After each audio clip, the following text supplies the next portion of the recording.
Hello guys! Welcome back to my channel. Okay, and awa po ng Diyos, meron na naman po tayong panibagong vlog. But before I start guys, please don't forget to hit the subscribe button kung hindi pa po kayo subscriber. And please click the notification bell para po updated kayo sa mga videos ko. Thanks in advance guys! Hello guys, welcome back to my channel. Okay, yan, awa po ng Diyos once again, meron na naman po tayong panibagong vlog. And this is about the updates of Amayascapes Pampanga as of April 2026. And what you see in the picture are the newly elected board of directors of our Amayascapes Pampanga subdivision, of our HOA. And then guys, so sina Sir Jojen, Sir Romy, Sir Ezekiel, Sir Renato, and Sir Ryan, no? However, may mga changes na pong nangyari dito because Sir Renato migrated to US na and he was replaced by Sir Patrick, no? And then Sir Ryan Sagum transferred from BOD to being a property manager na, no? Siya po yung pumalit sa dating property manager na si Ma'am May Bidanya. Unfortunately, alam ko parang Ma'am May has left Amaya, no? And that's, for me, that's a very genius idea dahil maganda rin po na ang property manager natin is insider or homeowner din, para kung sakaling may concern po tayo 24 hours a day we can contact him, no? So ayun, no, I'm really satisfied with their performance sa lahat po ng mga big changes na nangyari from June 2025 up to now April 2026, no? Grabe, ang dami po ng mga pinagbago ng ating subdivision, and I can truly say na talagang nagbago po at malaki po ang ipinagbago ng improvements, development ng ating subdivision. And I am so proud na these people are elected. So ayun guys, no. By the way, ito po yung pumalit sa ating kay Sir Rene, which is Sir Patrick, and si Sir Ryan naman pinalitan po siya ni Sir Ton. However, wala po akong picture niya kaya hindi ko po ma-upload dito, no. Pero yun po yung update sa ating board of directors ng ating HOA today, no. So for now guys, ayan guys, may video po ako sa inyo ng mga lahat ng mga pinagbago sa ating Amayascapes Pampanga, and hoping marami pa po na darating na video niyan in the near future, no. Ayan guys, so kung mapapansin niyo, no, mga ilaw, pati mga internet providers natin guys, dumami na, may PLDT na tayo, may Converge na tayo, no. So yun guys, for now, ang gagawin ko pong video nito is iikot lang po muna tayo ng phase 1, and hopefully to the coming, no, sa mga in the near future na phase 2 naman ang iikutan natin ng phase 3. So ayun guys, let's proceed to the video na. Okay, so yan, babaybayin po natin ang papunta ng Amayascapes Pampanga, and you will see the first change, no, which is the pedestrian lane na ginawa. However, yung kabila medyo medyo nabubura na because sobra talagang dami ang dumadaan po dito sa daan na ito, which is the Angeles Magalang Road. And hopefully i-repaint natin yan in the near future, no. Ayan guys, so yan ang pinakaunang makikita nating changes. And of course, ayun guys, kung makikita nyo, meron tayong traffic stoplight dito para bumagal, ayun, to the middle left part, para huminto yung mga sasakyan or magkaroon ng warning na magmabagal sila kasi ang babilis po ng mga sasakyan dito. And then ayan guys, makikita ninyo ang ating gate, fully functional na siya, napakagandang design. And here you will see, ito po yung sector 3 or phase 3. Ito po yung mga mahal na mga bahay.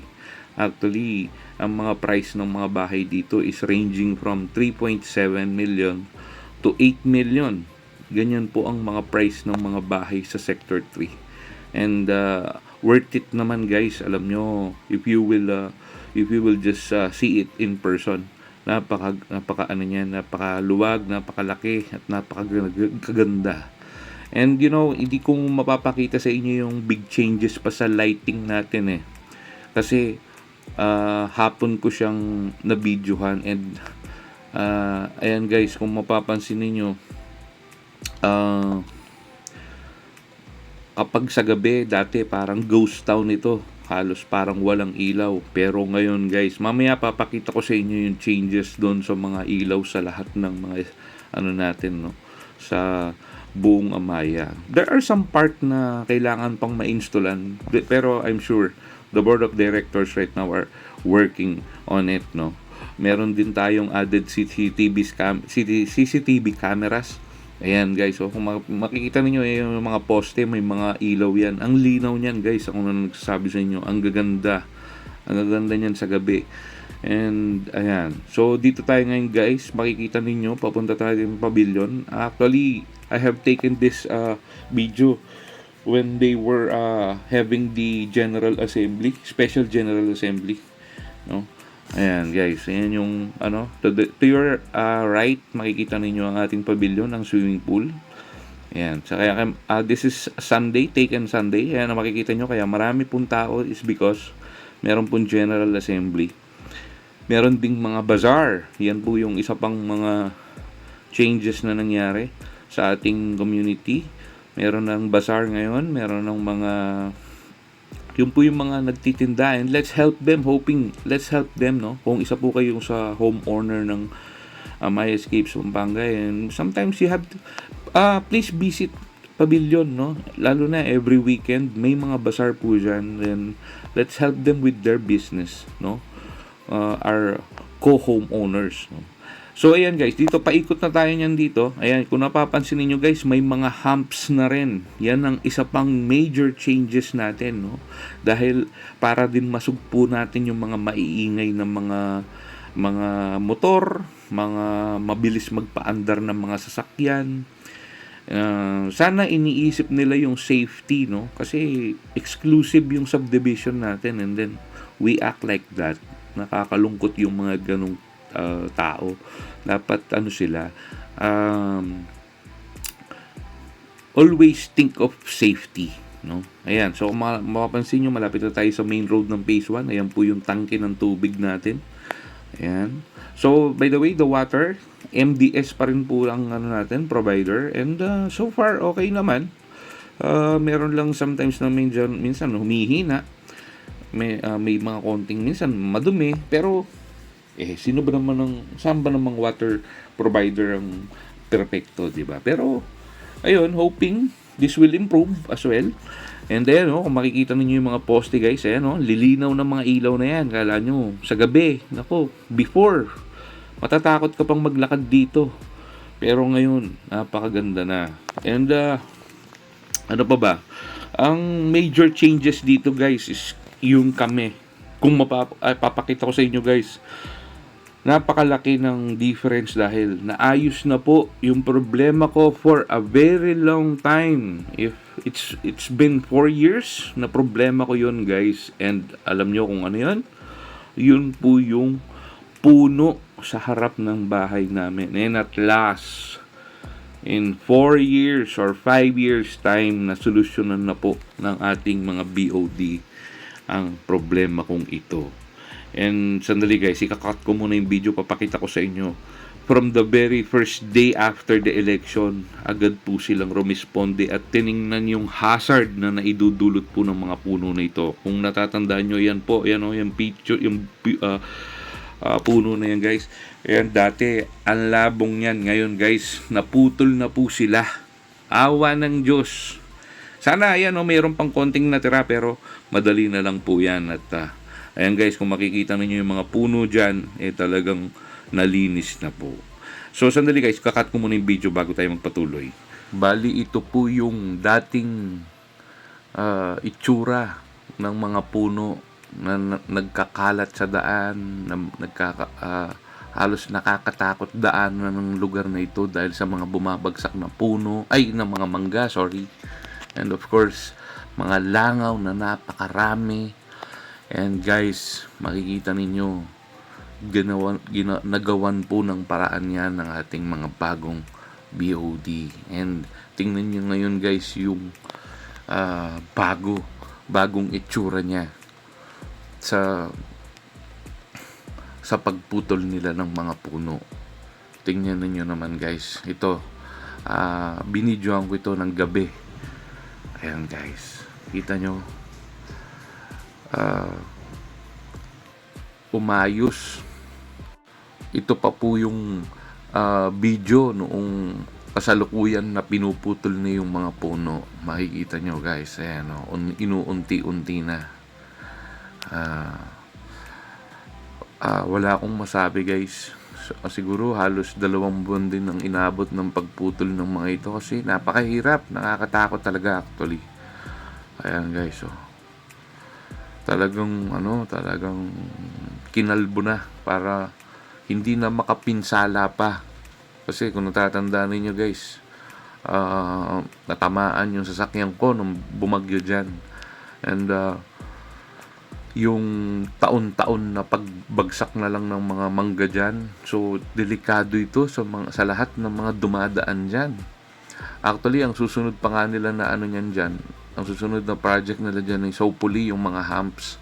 Actually, itong unang nagpuputol na ito, hindi niya na natapos dahil siguro nagkulangan siya ng budget.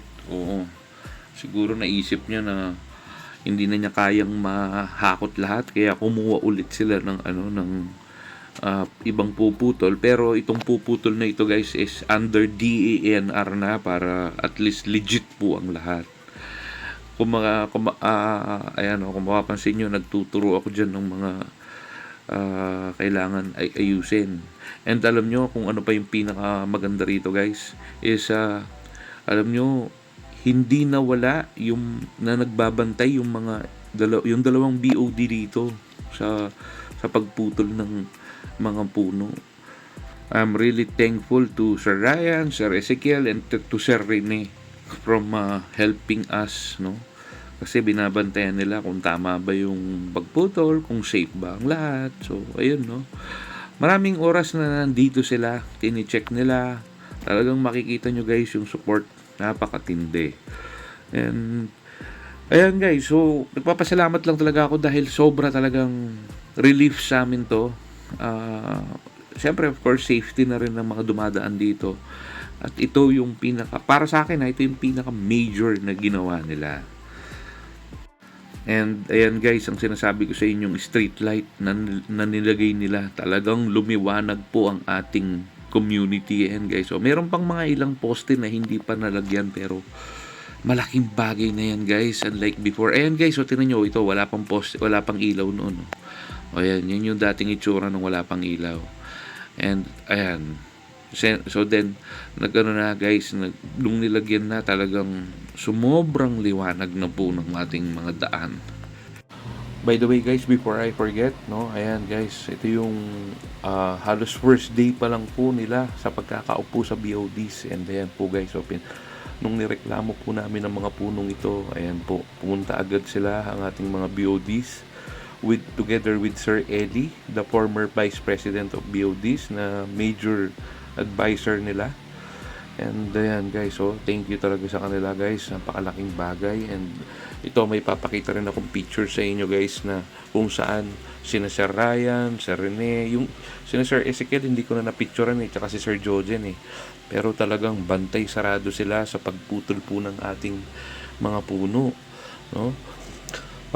Super thankful talaga kami dahil ito yung halos unang project nila, major project nila sa pag-upo nila as BODs, no? Ayan guys, nag-uusap-usap sila dyan. And ito guys, pakikita ko sa inyo, si Sir Ryan nagwawalis pa ng kalat sa mga kalat ng mga pinagputulan. Ayan guys, so makikita ninyo talagang iba talaga. Iba itong mga BOD nito. I have no naman, no, with the former BODs, because tumulong din naman ng mga former BODs sa amin. Pero legit talaga guys, na sila talaga yung talagang grabe yung pagtulong ng mga bagong BODs na ito sa amin. Ayan, kung mapapansin nyo si Sir Ryan, ayan, nag-ano siya, Nagwawali siya dyan, nagliligpit, nag-aayos. Halos patapos na to sa hapon eh. And then, ayan guys, kung makikita ninyo, ayun, no, nakaupo si Sir Rene doon. Before going to US, si Sir Rene, ayan, no, full support din siya. Kasama niya si Sir Ryan na nagbabantay ng mga puno. So yun guys ang ating mga mga major changes dito, yung lights, humps, yung pagputol ng puno, yung pag-organisa ng mga parking sa daan ng mga sasakyan. Ano pa ba? Yung pavilion, naayos na ang ating halos grabe. Kung talagang makikita nyo guys, ang Amaya nabuhay, no? Nagkaroon din sila ng party nung nung bago New Year, nung Pasko ng Katoliko. Rin guys, nag fireworks din sila, alam niyo yun guys. So yung nagkaroon ng buhay ang lahat, no? So, ayan guys, ito na. Ayan yung palabas ng ating Amaya Escapes Pampanga, and hoping I will be making some updates more in the future sa mga changes. And ako naman guys, tungkol naman sa sa Hoa Juice. Ito guys, dito ko palang masasabi na talagang yung Hoa Juice natin is super worth it. Talagang makikita nyo yung guys, yung mga changes, yung mga nagagastos natin, and wala akong masabi guys. So yun guys, thanks for watching. Keep safe everyone. Thanks be to God. Bye for now. Bye.